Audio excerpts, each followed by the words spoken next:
c'est la première fois qu'un procès se déroule où un ancien chef d'État d'un pays est condamné dans un autre pays au nom du principe de la compétence universelle.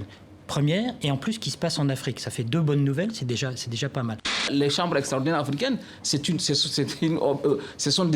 quelque chose, une sorte d'omni-judiciaire qui a été créée que pour Habré, puisque, comme vous savez, la chambre est composée à la fois... sur mesure absolument, à la fois. Habré, c'est une juridiction ad hoc, elle a été créée pour juger Habré, en tout cas les faits qui ont été commis pendant cette période, avec un magistrat burkinabé, des magistrats sénégalais. Ensuite, quand cela a été décidé, il fallait transposer dans le droit sénégalais la création de cette chambre, sa fonction. Donc tout cela pour dire que ça a été une longue course d'obstacles pour en arriver là, mais la leçon c'est que justement la persévérance des victimes a payé, et aussi le fait qu'à travers ce procès, l'Afrique renvoie un message, c'est qu'à l'avenir, les dirigeants devront réfléchir par 2 fois en se disant qu'ils pourront tôt ou tard... Un message à toute la société civile pour qu'ils s'organisent, pour qu'ils se lèvent contre l'impunité des dirigeants. Qu'ils s'organisent, qu'on peut y arriver, et aussi, parce que le procès a une dimension pédagogique, pour les dirigeants aussi, pour qu'ils se souviennent que demain, tôt ou tard, ils peuvent être rattrapés.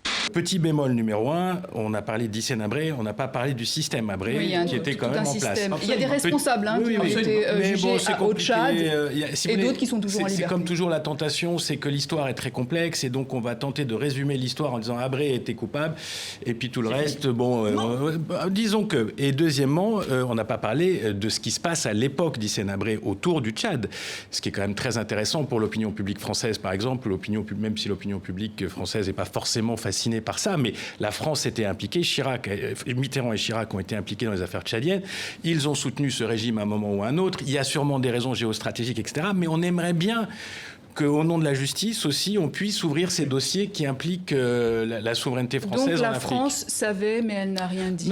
Jean-Christophe Plequin. Ouais, elle savait, oui. Elle savait. Et je pense qu'effectivement, le contexte géostratégique de l'époque, c'était contrer la Libye de Muammar Kadhafi, qui était aussi un régime assez de fer. La notion de dire, essayons que dans le processus démocratique, nos capacités judiciaires augmentent pour qu'on puisse régler nos problèmes en interne. Et ça, je pense que c'est pas inintéressant. Parce que, puisqu'on va y arriver, le débat sur la CPI, il y a quand même, vous pouvez pas empêcher l'opinion publique africaine de se dire pourquoi il y a que des Noirs qui se font allumer dans cette cour.